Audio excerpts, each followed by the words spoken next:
Yes, I want to talk about all these plants having very specific characteristics.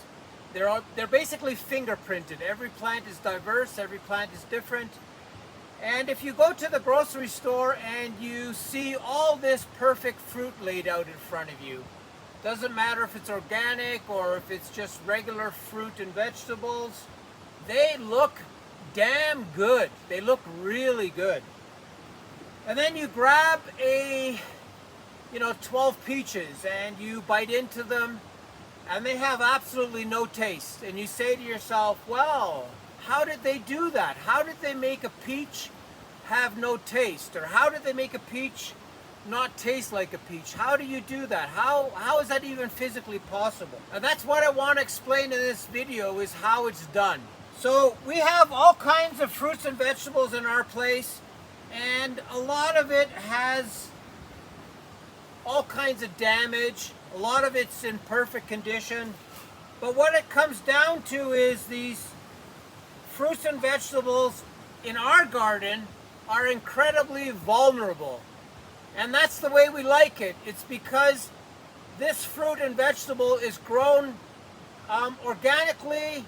Not just organically, it's grown in such a way that it's circular. Everything is recycled, reused, recomposted. We have this mechanism where everything is growing naturally. So we harvest, something like this. If we don't juice this in 3 days, we'll cut out the bad spots. If we don't juice this in 3 days, this will shrivel up. We have so many fruits and vegetables here that have a very, very quick expiration date. And how do you explain that? Well, there's no chemicals preserving this. There's no way for us to stop that mechanism of decay. We don't have any chemicals in here that stop this from getting attacked, A, and from decaying, B. So it's like we have to use this up incredibly fast. So what happens is there is no food that's more nutrient rich than the things that we harvest in this garden.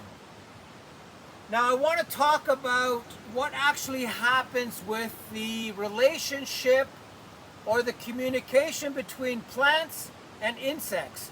And it's very easily observed here in this garden because we have so many insects and we have so many plants that are diverse.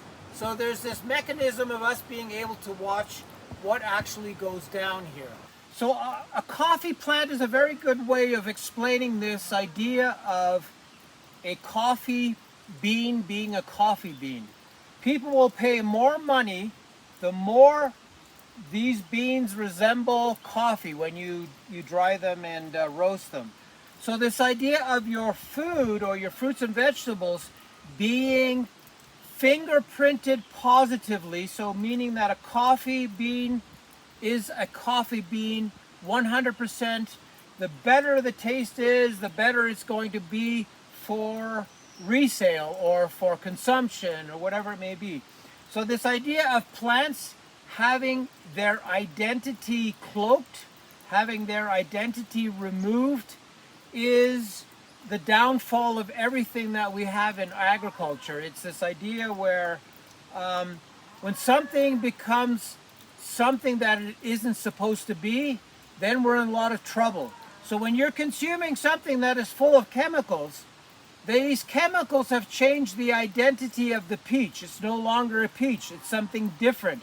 It is something unrecognizable for the circle of life that it's grown inside. So the peach tree becomes an island. It becomes isolated. It becomes something that is of no interest to everything that is surrounding it. It is so toxic and so different that the insects that usually dig their holes and put their worms inside the peach, they don't even understand what that plant is. And that is the issue with this intense chemical gardening, is that the identity, the characteristics that make that such a great nutrient-rich food have been removed by the chemicals.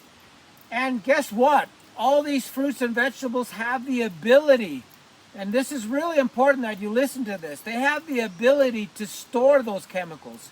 When you're spraying something on the outside, there's no way that that's not going to enter deep into that fruit. And guess what? It preserves the fruit. It makes the fruit look like plastic. It makes the fruit very strong in terms of being able to ship from country to country. It is a mess. It is really hard for us to get away from that different type of agriculture that is really promoting this plastic, chemical-rich food. Yeah, so this tree tomato is a tree tomato. It's fingerprinted as a tree tomato. The insects, they know exactly what this is. They know exactly what all the cabbages are. They know exactly where to lay their eggs, these white butterflies. Every insect has a very intimate relationship with these plants. So what do these chemicals and fertilizers do? They take away the identity of this fruit, meaning that there's a protection layer that comes from the inside out that makes this fruit unattractive to all the pests and mold and insects, and this becomes very unattractive to them because it's artificially changed into something different. So when you have a lettuce that has been sprayed to death, it is no longer a lettuce in respect to the communication it has with the insects. The soil health makes sure that the plants can survive attacks by pests. The moment you start to spray it, the moment you start to fertilize your soils, that protection is removed. You don't have that protection that keeps your plants healthy anymore. Soil health, soil diversity allows you to have great fruit. You as a gardener have to have tolerance. You have to be able to take a knife and cut this bad spot out. When you cut this bad spot out, you're still able to use this fruit. So my rant is about this idea of keeping your garden pure, having fruits and vegetables that are very rich in nutrients, very nutrient dense foods, and we're losing that. So many people have all kinds of illnesses, and it all starts with the food. The food is the cause of these weird diseases and sicknesses that we've acquired in recent future. So there's a really deep relationship between plant fingerprinting, what a plant is supposed to be, what a peach is actually supposed to be, what these chemicals do to the plants, how these fruits are capable of storing the chemicals and passing it on to you later on when you're digesting it. So there's this vicious cycle of spraying chemicals, adding fertilizers, killing your soil, and having these fruits take on new identity. It cloaks them in such a way that the taste goes away, the identity goes away. Insects don't even know what this is because it's been changed so much that there's no identity left.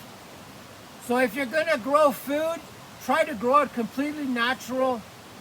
Try to grow it in such a way that your garden is circular, you're recomposting everything, you're using materials that are real materials.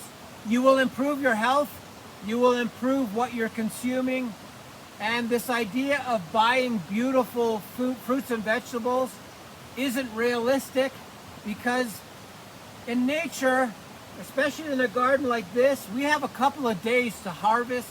We have a couple of days to make this fruit into something we can consume. So that is the difference between something that is full of nutrients and something that is full of chemicals.